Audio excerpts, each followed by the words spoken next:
Partita, Benoit, insomma, un primo tempo dove l'Inter sembrava aver messo in cassaforte il risultato, anche in maniera convincente sul gioco, poi la Atalanta è arrivata un po' a se stessa. Sì, l'Inter è partito molto bene, molto dinamico, ha preso in mano il centrocampo, poi ha sfruttato bene l'occasione che ha avuto. L'Atalanta un po' timida, qualche espressione di volontà da parte di Varano, Nava, però poca roba per mezz'ora, poca roba. Poi l'Inter ha fatto 2 gol, questo è il primo, su 2 errori abbastanza semplice da evitare, e poi dopo il risveglio un po' dell'Atalanta, legata un po' anche, secondo me, a un fatto di spostamento di un giocatore. Pensa che era un giocatore che animava con questo 4-3-3, secondo me, dell'Inter, si è leggermente spostato sul centraletto, è un giocatore molto bravo tecnicamente, poi però commette l'errore che vediamo al secondo gol di Londro. Questo errore è abbastanza clamoroso, uno perché il controllo di palla non è orientato che verso l'esterno, rientra centralmente bene, commette un errore veramente dove si poteva evitare in funzione dell'Atalanta, e Longo bravo a sfruttare meglio l'occasione, come grande goleador che sia. Quello di ancora una volta non c'è marcato il Longo, però non la prende, le sue reazioni è abbastanza clamorosa, abbastanza di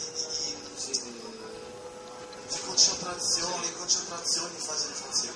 Passare l'Atalanta. Esatto, passa l'Atalanta, risveglio su questo momento di Nava, che ancora una volta buon intervento nel fatto di fare iniziative, da andare in profondità, da molto bene il passaggio. Questo è il passaggio funzionante e chi dà l'opportunità a Varano di fare questo gol, bravo a inserirci nello spazio e bravo a concludere sull'esterno del piede sinistro, tocchettino tutto divenuto da parte sua, per permettere giustamente di fare questo gol. Ci sarà un'altra occasione nella fase di gioco, sviluppato molto veloce, un tocco, 2 tocchi, fa muovere la palla, e questo dopo libera anche un bel tir sinistro molto difeso che non dà sicurezza alla squadra. Sono in difficoltà. Anche una bellissima palla del numero 11. Sì, perché ha fintato e ha fatto il passaggio infiltrante della sortera, quello lì ancora una volta ha cacciato molto bene Longo, è andato piuttosto che andare col piede sinistro, è andato col piede destro, e lì sicuramente è più difficile poter molto bene, lasciato da solo, non c'è assolutamente, guarda, da solo non c'è copertura, nessuno marca. E Bandini a cercare il colpo di testa che termina in rete, il gol di